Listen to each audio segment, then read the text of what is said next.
Thanks. Good morning, everybody. I just would like to extend a very warm welcome on this final day of this inaugural SMART Global Congress. I trust you're still excited and energized, and I know I'm looking forward to this final day of being able to engage and connect with everybody and this amazing conservation community across the world. I'm honored to welcome to the stage this morning two colleagues and friends who have both had a significant impact on the development and implementation of SMART. I think Jonathan Palmer needs no introduction to this audience, but in case you are new to our community, Jonathan is the Executive Director for Conservation Technology for the Wildlife Conservation Society and one of the founder members of SMART, and still serves on our steering committee and has been one of SMART Partnership's most energetic and influential developers, promoters, and ensuring that we keep up with the fast-moving technological advances in the field. Anthony Dancer is a conservation scientist with the Zoological Society of London and currently serves as SMART's Chief Capacity Officer, driving the process to ensure that SMART delivers on the training and skills development needed by practitioners across the world to implement SMART effectively and have in the most impactful way possible. I'm also told to point out that he's wearing a very snazzy outfit this morning. We've got a few housekeeping notes. Please, if you haven't taken your presentation to the media room, please do so timely so that we can get it into the rooms. Also, please go and check the registration desk and make sure that your flight details are there and check the schedules for the airport shuttles. But otherwise, just have an amazing day and trust that you really walk away from here just motivated to continue implementing SMART. Thanks, Jonathan.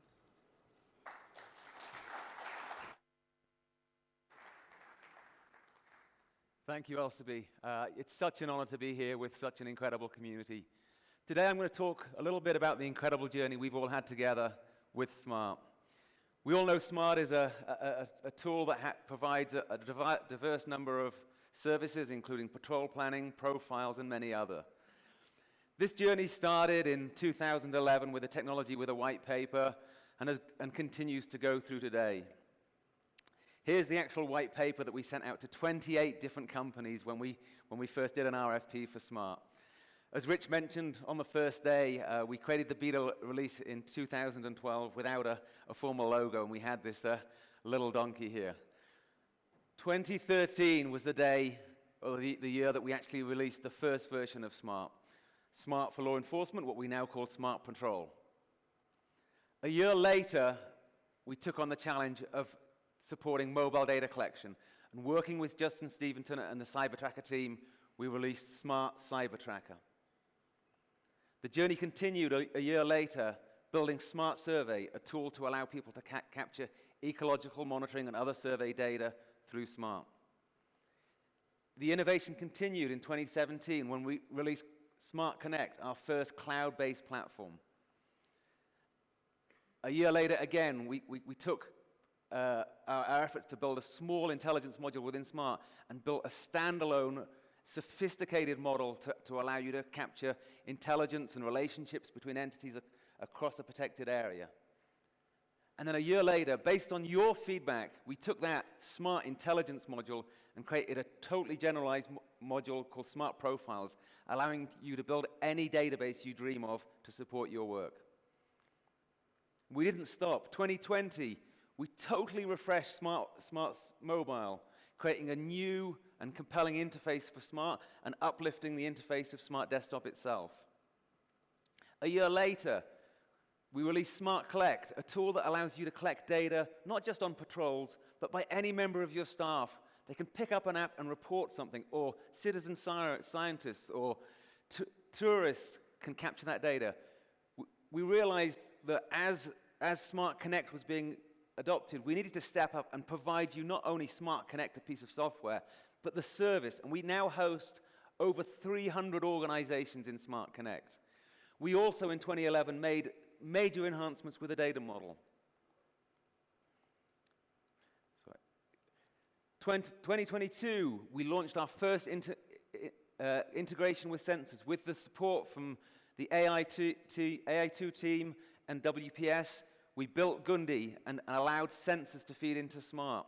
Last year, with inspiration from Zia, we built the SMART Patrol Review mode that allows you to have a look at anything that's happening in detail within your patrol. And this year, as many of you have seen, we've got a raft of innovations we're pushing out. Generalizing the patrol model, polygon support, cloud processing, so you can load data up to the cloud and process it in the cloud automatically. And then the EarthRanger integration that allows you to keep your data in SMART, define a configurable model in SMART, push it into EarthRanger so you can view things in real time, and then pull your data back into SMART so you have all your data in one place. And on the back of that, I think we've all seen this slide, we've got to a scale of adoption that we never dreamed of. More than 10 times the number of sites are using SMART than we dreamed of. Over 100 countries, 24 national mandates. And we are all so proud of that. And I think we should think about how did we achieve that? How did we get to this? And I think it's time just to recognize some of the people who helped us on the road to building the SMART technology. I'd like to recognize, of course, the partnership. Can the leads in the partnership please stand up? So can we give them a round of applause for their hard work?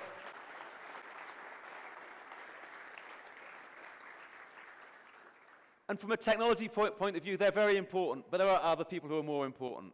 So I'd also like us all to recognize Refractions and Cybertracker. Justin and Jeff, are you here?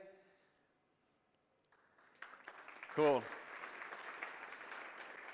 Yeah, okay, they're important, but there are others even more important than them. I'd like to recognize the technology staff within SMART and the technology task forces. So we have a number of task forces under the leadership of Drew in the Technology Council that work on SMART Patrol, SMART Survey, profiles, and all the other aspects.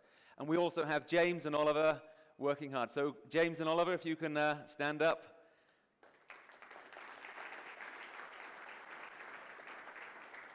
And they are, to me, they are almost the most important people. But who is the most important people? That's you. Because you are the ones who created SMART. In 2010, we built a law enforcement application. You took that application and you made it into an application that supported all the different approaches for patrolling that are used around the world. You took that application and you turned it into an application that is used for science and research. You took that application and you made it into an application that is used to manage infrastructure and operations. You took a module we developed to manage intelligence, and this has been so exciting in the last couple of days to see how you took a module that was about intelligence, called a hardcore law enforcement, and you took that and you made it into a module that is now being used to ensure people are compensated when there's human-wildlife conflict, but also to support problem-solved policing, to work with it, support the compassionate side of conservation, to not only ensure we're addressing wildlife crime, but we're addressing the causes of crime and reducing the risk of crime. So I think with that, can I ask you all to stand up, every one of you, and give yourself that recognition you deserve.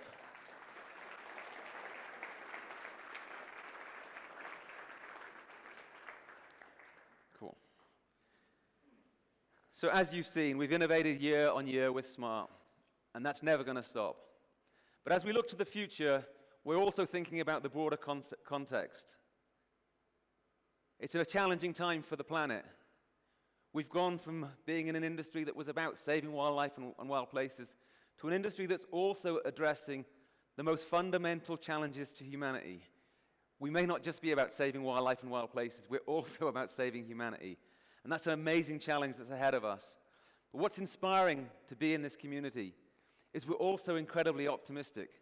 Many of us believe that a child born today may see the recovery of nature. And we're not just optimistic, we're also highly ambitious. We've heard today over the last couple of days about 30 by 30. We've got these massive challenges, but we believe we're going to succeed, and we're going to succeed with ambition. And SMART is going to be part of that journey. Over the last couple of days, I've talked a little bit about the Internet of Conservation and how SMART is part of a broader coalition to build solutions and services, not just for the SMART community, but for the global conservation community. We worked on a tool called Gundi that allowed hundreds of sensors to integrate into SMART and EarthRanger and other applications. What started out as an initial effort to make sure EarthRanger and SMART worked a little better is now not just enabling our platforms, but is enabling platforms such as MoveBank and many others around the world. And when we've only just begun here. We're looking at solving a number of problems at scale. From Gundi, we're looking at how do we enable access to satellite imagery, integrating computer vision and machine learning, maintaining a taxa inventory, so making sure your application, Wildlife Insights and EarthRanger and all these tools can have an up-to-date inventory, and a number of other areas that we're building out under the umbrella of the Internet of Conservation to lift up all conservation applications in the sector. But we're also going to be focusing on the core of SMART. You saw over the last couple of days the incredible work that Jeff and Justin have made with SMART-8, building out new features including the polygon support and a number of others. When it comes to integrations and Gundi, we've just begun the work on integrations. And if you have time today, come to a session later today led by Leland and Zia, where we're going to be exploring the other integrations we're going to build out. We were so excited yesterday to show our initial thoughts on our work on dashboarding and advanced analysis. Dream and imagine what you want from dashboarding analysis for SMART. We are going to do 10 times better than that. We are so excited about the power we're going to put in your hands in the next couple of years. But it's not only the big things that matter. It's not only these major innovations that matter. Making the small changes in SMART that make your life a little bit easier is what's really, really important. And the thing I've enjoyed over the last couple of days are the focus groups we've run, where we've had groups of 50 or more people coming together and telling us what they need. Yesterday, we ran a focus group on Smart Mobile, and these are just a few of the things that came up. Ensuring people can share data between devices, ensuring people can receive offline alerts, improving the mapping functionality so we have geofencing, so people can know when are they in or outside of the protected area, or many other things. Ensuring you can much more quickly deploy your information from Smart Desktop to the mobile, and integrating profiles into mobile so that if you are meeting a repeat offender, you know that person is a repeat offender. And all of these things, Justin said to me yesterday, yep, we're going to do everything we can to get these in the application. And every one of these, plus many others, didn't come from us, came from you. Stepping up and saying, I want this, I need this. Likewise, Sam Stringberg and a number of our colleagues ran a focus group on Smart Survey. Here, these are just some of the top innovations. As soon as Sam gets to back to Stockholm, she's going to be working on the first of these, making sure that we not only have an incredibly powerful module called Smart Survey, but for all the major approaches people use for surveying, we're going to have out-of-the-box templates that allow you to quickly deploy surveys. The third focus group we ran this week was on analysis and reporting. As with all the focus groups, we asked people, please give us 5 good ideas. 5 good ideas. One of the groups came up with 30 brilliant ideas. 30 brilliant ideas. And again, I'm not going to read the list, and this is just a sample, but we are so excited about the feedback we're getting from you on what we need to do to meet your needs. And we are going to build an incredibly powerful dashboarding tool that allows you to personalize, that has security, that allows you to leverage the power of the cloud and get incredible services such as Google Earth Engine data into your application, but also works for you when your power goes down and when your internet goes down and you're running everything on your own laptop. If you haven't been part of any of those focus groups, there are 2 more running today. It's an opportunity for you to have a voice and say what you want SMART to do with its technology. It's an opportunity for you to sit with your colleagues and hear what their needs are and bounce ideas off them. One of those is about SMART in the broader context. What are we going to do in terms of integrations for SMART? If there's anything you are doing manually with SMART data, if you're pulling SMART data down and then taking 12 steps in some other application to do something, come to this meeting, let us know. Let us know you want to do it in 1 click. Because only by telling us will we understand your reality. Let us know what sensors you want to integrate with. Tell us what data you want to pull into SMART. Likewise, later today, we also got the final focus group on smart operations. There, Oliver and James are going to walk through what they're doing in the background, ensuring Smart Connect runs, ensuring we build the documentation you need, ensuring we translate Smart into multiple languages, ensuring we test the product thoroughly before it gets out to you. This is probably some of the least sexy stuff we do in Smart or in Smart technology, but it's some of the most important. It keeps the system running. And we need to hear from you. We need to know what you want. Do you really want to be looking up at everything in the manual, or do you just want to be able to go to a place where you can say what you want to do and get an AI response? Let us know. Please come to these sessions. And finally, we have a project underway called SmartX, where we're thinking about the next generation of smart technology. And here, we want you to dream as big as you can and share your dreams. Tell us what you want Smart to be. Close your eyes, forget everything you know about Smart, and dream of the system you want. And we are committed to delivering that from you. We are committing not only to have continually innovated over the last 10 years, but we are going to be with you for the next 10 years and beyond, innovating and hopefully helping you achieve your dreams in conservation. Thank you.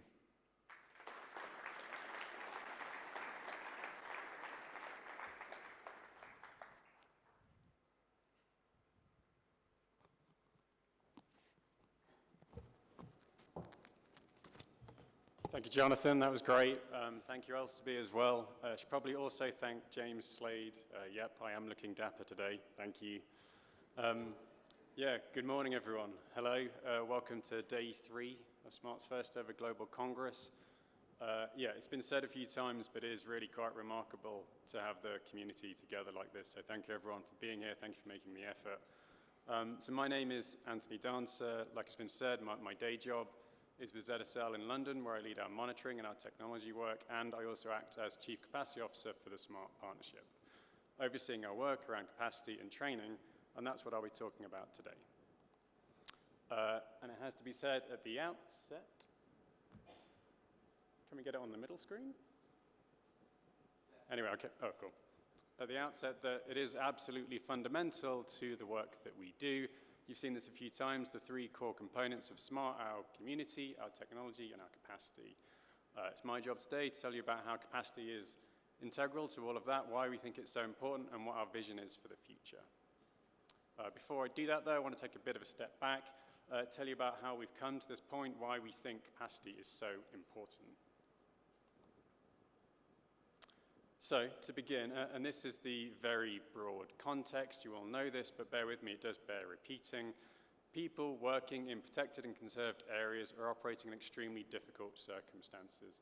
Obviously, and we've heard, very limited resources, limited data, limited evidence, what works, what doesn't work, and often limited capacity to respond to growing threats to biodiversity. And in those incredibly difficult circumstances, these people, these sites, are being asked to be the cornerstone of global conservation, the main way that we all come together, that governments come together to protect and conserve biodiversity. Which, as you heard, is why the SMART Partnership was created back in 2011. And as you've heard, it was with this mission to empower people working in these difficult situations with tools, data, skills, understanding to make the best possible use of the very limited resources that they have available. So, that's the mission. What does it mean in practice? Well, for the last 10 years or so, it's meant providing people working in these sites with tools for monitoring and reporting, with training and support. And the goal of that, the explicit aim, is to enable people to improve conservation in their sites, to generate data and evidence which people can use to inform, evaluate, and improve their management, to improve their management effectiveness. And the way that we operationalize that is via this adaptive management cycle, or our version of it, which is all about producing data, producing evidence, and using it to improve management over time. That's the goal. Which begs the question, are we successful? Are we achieving that goal of improving management effectiveness across sites? You've seen this already. This is fantastic. 1,200 odd sites around the world, probably many more that we don't know about. That's great, that's wonderful, and in these sites, SMART is helping, it's making data collection easier, it's making analysis easier, making it easier to share data, it's making conservation more accountable, which is great. But we didn't know if it was actually contributing to improved conservation in these sites. We knew that it was being used, but we didn't know if it was changing things for the better. So about 8-9 years ago now, we commissioned an impact evaluation of SMART. Took a few years, was completed in 2019. Full disclosure, so I led the research. So obviously, I think it's important, but it wasn't just me. So we had a working group from across the partnership, and we had input, data from users, trainers all over the world. And the point was this: to figure out, is SMART working? Is it contributing to improved conservation in protected areas? And if not, what could we do better?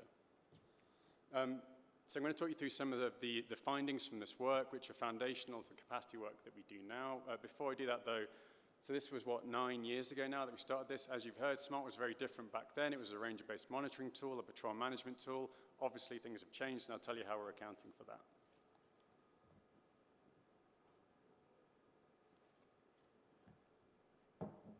Okay, so these are the sites that we worked with, 27 sites around the world across these different regions. The point wasn't to go do a survey of all sites, it was to go deep into a few sites, figure out were things working and why.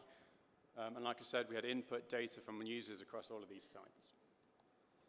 I won't go into the detail of the methods that we used. All you need to know is that we looked at two main things. Firstly, implementation, so how SMART is implemented, things like inputs, activities, enabling conditions. Inputs are things like equipment, training, support, and the activities is what those inputs deliver in the real world, what activities actually take place, structured around that adaptive management cycle that I showed you, so how are data collected, analyzed, reported, how is that information used to evaluate management, how is that used to inform and change management over time. Next, we mapped out how, in theory, implementation, those activities should lead to improved conservation. For those who know what theory of change is, this is SMART's theory of change, or it was back then. Don't look too closely, it's hideous, make your eyes go crossed. All you need to know is there's two main components to it. Firstly, on the left, this is SMART implementation, and on the right, how it leads to improved conservation, the chain of outcomes to help improve things, so how it helps you collect better data, which helps you to plan patrols, which helps you to increase your performance and your coverage, helps you to target specific areas, and then hopefully to detect and deter threats to wildlife. Then we use SMART data to assess whether we were achieving that chain of events. So what did we find? Well, firstly, and this is probably one of the most important things I'll show you today, and this will not come as a surprise to most people in this room. So we looked at activities, implementation, what was delivered in practice along the adaptive management cycle. And not surprisingly, nearly all sites, most sites, they were delivering the monitoring and reporting aspects of SMART really well. So the data was being collected, analyzed, and reported. But, and here's the critical thing, that's when things start to break down. Very few sites were actually using that information to inform management. They were collecting the data, but they weren't actually using it. And that is absolutely critical, because you actually have to use that information to inform, evaluate, and adapt what you're doing to change conservation, to improve things for the better. Obviously, collecting better data, it's good, it's necessary, but you actually have to go that one step further. But we found that wasn't often happening, and very few sites could be said to be practicing adaptive management. Why? Well, there's really good reasons for this, and it's nothing to do with willingness. Everyone wants to get to adaptive management. That's what we're all working towards, but there are good reasons. Firstly, adaptive management, it's hard. Arguably, nobody in conservation is doing it particularly well. It also takes time. You have to have your monitoring in place first, and then once you've got that in place, then you do your adaptive management, and arguably those sites, maybe they weren't there yet. But finally, and I think most fundamentally, doing these things, evaluating management, integrating it into your work, adapting the things that you do, it takes deep technical skills and understanding. But when we looked at the inputs, so the training, the support that was provided, they weren't necessarily there, or they weren't sufficient. So we looked at a bunch of different factors. Down here on the left, this is just a high-level overview of the training that sites received. You'll see they all got data collection and reporting. Very few got anything else beyond that around planning, evaluation, which, like I just said, those are the really hard things to do. So obviously, if you're not getting that training, those things may not happen, or they won't happen as well as you want them to be. So yeah, so this has had a major impact on the work that we do now, and we've completely changed our approach to capacity, to training, because of these findings. Then we looked at outcomes, just talk you quickly through a couple of the key ones. Firstly, we looked at immediate outcomes, so how patrolling influences how SMART influences patrolling. One of the things that we looked at was patrol coverage, so spatial coverage of sites by patrols. What did we find? Broadly speaking, after SMART implementation, coverage improved over time. There were like positive trends after SMART implementation, so it was doing what we wanted it to, increasing coverage.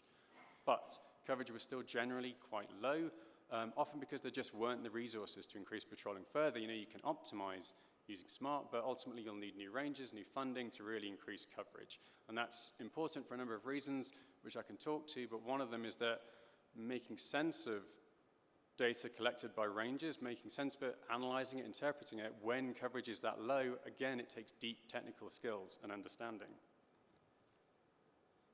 Finally, we looked at ultimate outcomes. One of the things we looked at was how patrolling influenced deterrence, so whether patrols deter threats to wildlife. And each of these boxes is us looking for that in a site. What did we find? We did find it happening, patrols deterring threats, which is fantastic, but we didn't find it everywhere. Why? Well, it's because context is all important. How and where you implement your range patrolling will influence whether SMART is successful or not. And that's important because SMART is only one small component of what it takes to be effective within a site. We all know that, but it's really important when you're thinking about the work that you do and how you can make sure that your SMART work as well is effective. Okay, so those are the main bits from the impact evaluation. Keep those in your minds. Like I said, those are really important to our work. Now, as one quick important piece of context, like you've heard, SMART has changed enormously in the intervening years. This is from our most recent user survey. And at the top, on the left, you've got who's collecting the data. On the right, you've got what data they're collecting. Ranger Patrol is still there at the top, still the main folks collecting data using SMART, and they're collecting it on stuff like you might expect, biodiversity, illegal activity, patrol activity. But at the same time, we've got large numbers of community patrols, community members, we've got survey teams and a bunch of others, and they're collecting a raft of data around things like human-wildlife interaction, management, infrastructure, everything. Basically, SMART is no longer just a tool for ranger-based monitoring for patrol and management, it's a general conservation area management tool, and we have to account for that.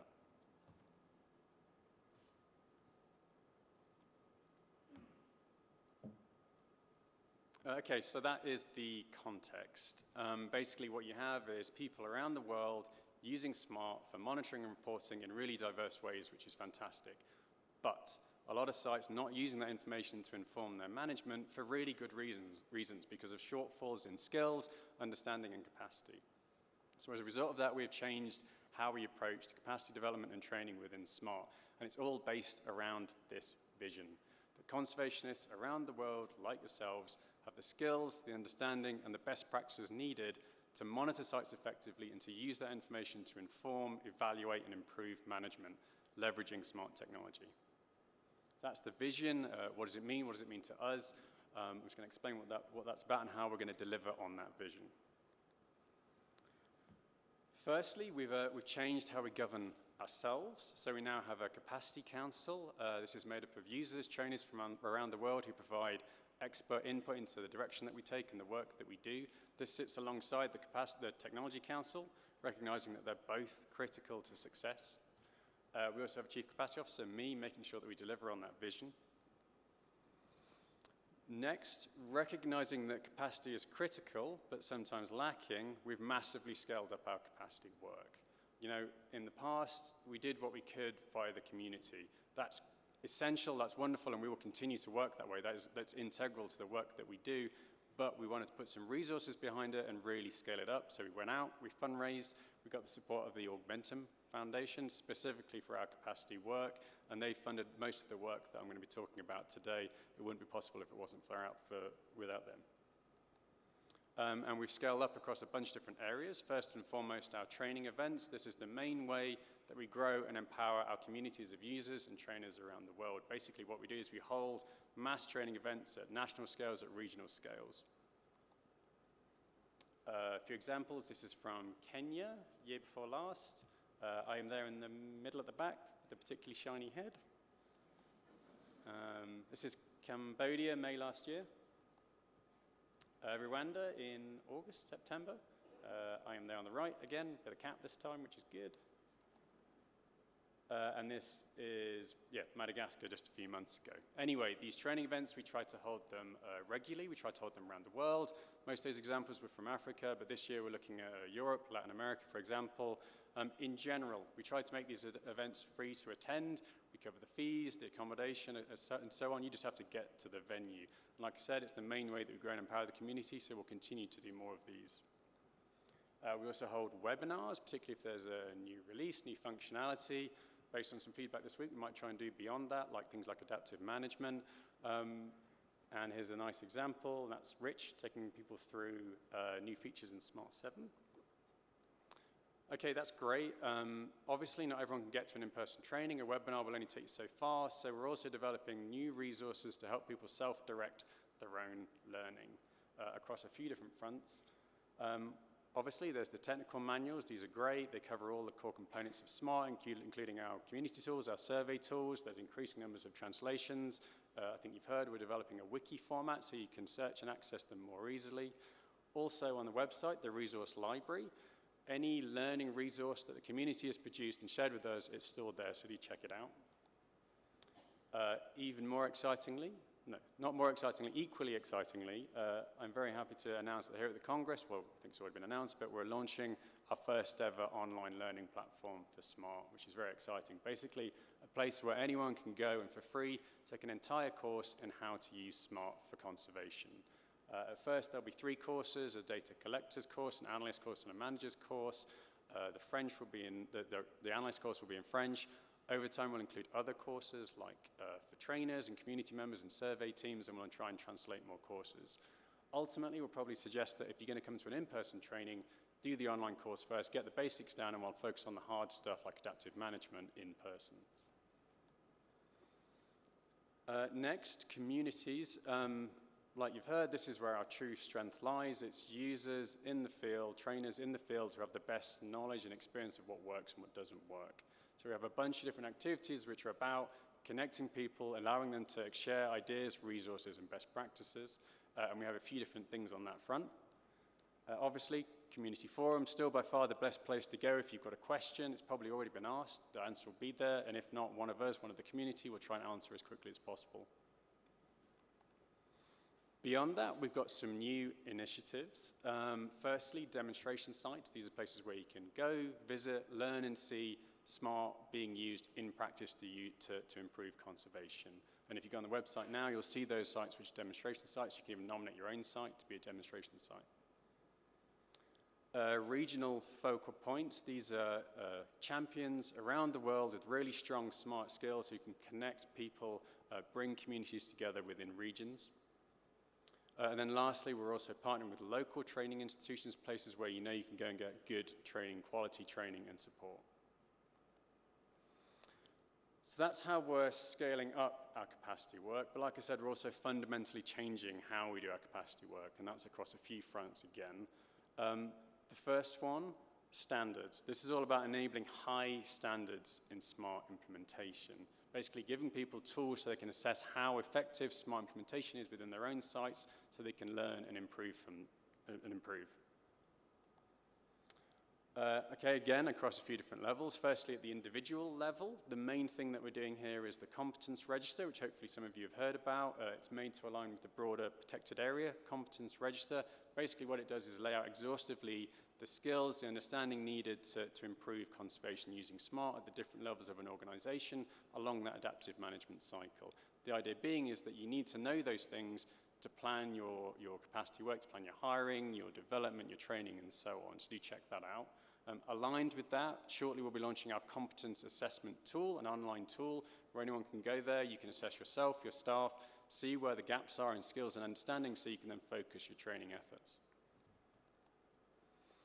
Going up a level, at the training level, we're also improving the work that we do, assessing how good our training is. We now have standardized assessments before and after trainings. This is from last year's trainings, knowledge and confidence in adaptive management before and after trainings. Obviously, this is where it worked. Isn't always like this, but the idea is we can learn from this. And then finally, we want to go one step further. So at the site level, we want to help people to assess how effective implementation is within their own sites. like in what context and how SMART is being implemented. Then they can learn from that and improve.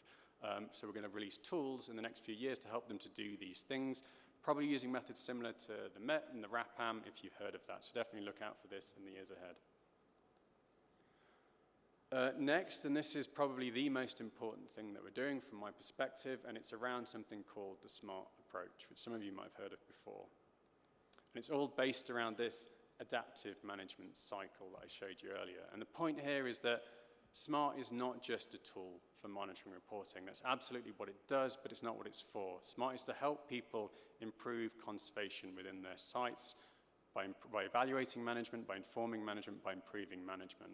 But like I told you, many sites just aren't able to get there for good reason, because of shortfalls in skills and capacity. So the whole SMART approach is about helping people to close this adaptive management loop. I have another scary figure to show you. I'll talk you through it. So the cycle in the middle, the blue one, that's adaptive management. The green semicircle at the bottom, that's our technology at the moment. And the yellow circle, that's the SMART approach. Basically, hopefully you can see the technology, it only takes you so far. It's only half the circle. To complete that circle, you need skills, understanding, best practices, processes. And that's what the SMART approach is about. It's about giving people those things. And we're working across a bunch of different fronts. First and foremost, the management manual, which we'll be launching soon, and we've got a session this afternoon talking about that. That's all about the top part of that cycle for managers. We're also developing best practice guides, case studies, so people can see where this has worked elsewhere in the world, take and adapt for their own sites. Obviously, we're also changing our training, how we do things there, and longer term, we'll think about the software too. How can we use software to help close that loop?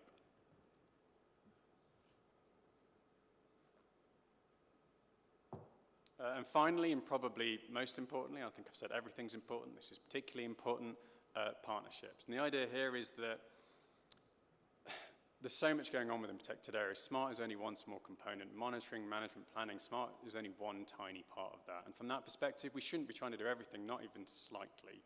So we're also partnering with others to make sure that we're making sure that SMART is built into those broader capacity initiatives, again, at a few different levels. So at site level, that's thinking about how can you fill gaps in that adaptive management cycle, in that understanding through things like conservation standards, problem-oriented policing. People who are doing those things, partnering with them to help people at site level.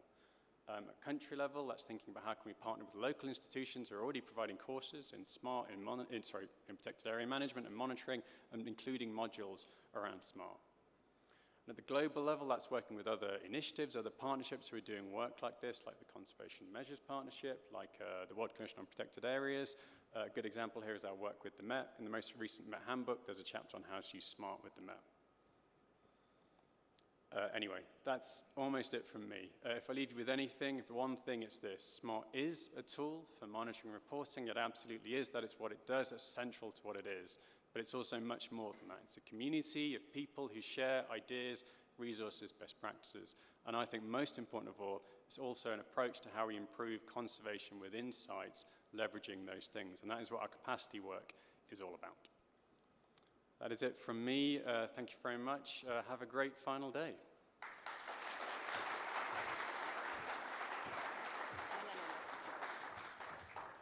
Thanks very much, Jonathan and Anthony, for that. I hope that, I mean, again, even though I've been part of the SMART partnership since the beginning, I think having this oversight and this depth of history is just amazing. There was just a final note about engagement. There is a symposium this afternoon at 15:30.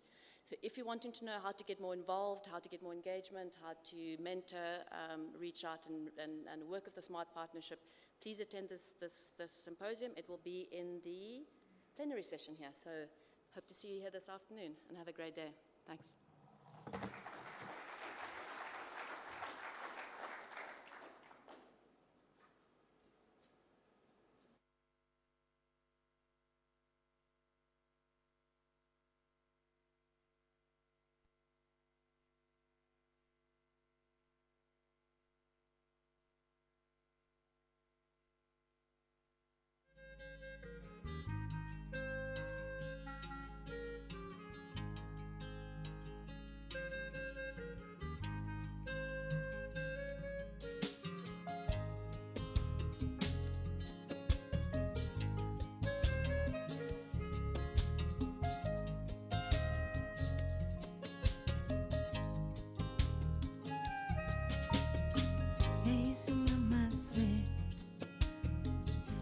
could single out was a matere. Tamas kama kupukoza. Hey, some mama said, I could single out was a matere. Tamas kama kupukoza.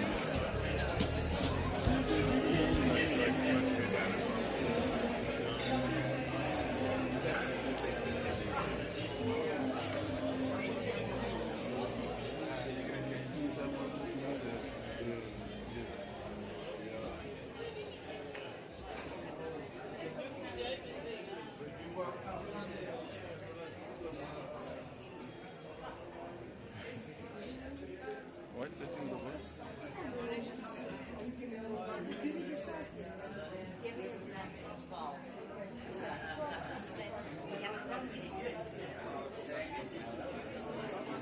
They must know that don't solve.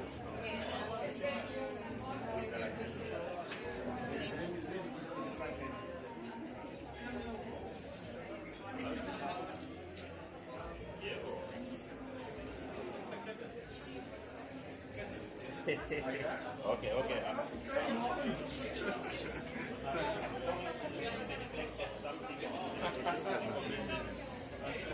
So we are saying that.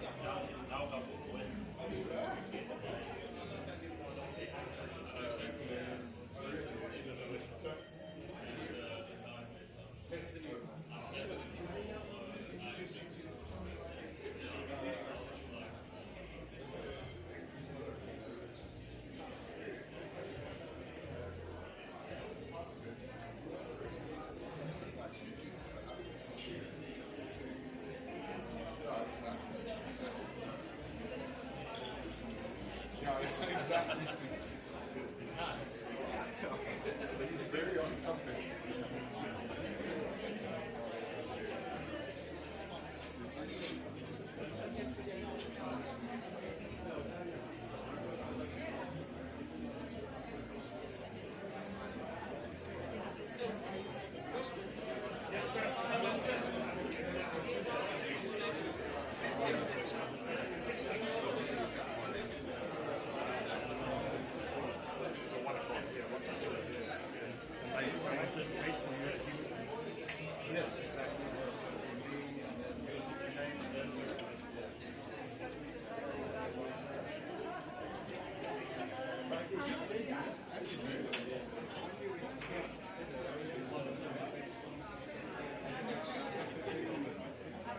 I'm not cracking, right?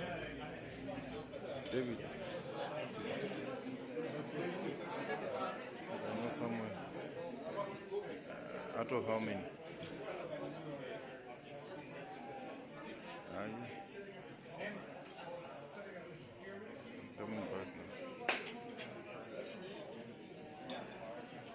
Okay. At least they will show more interaction because really I'm more in that.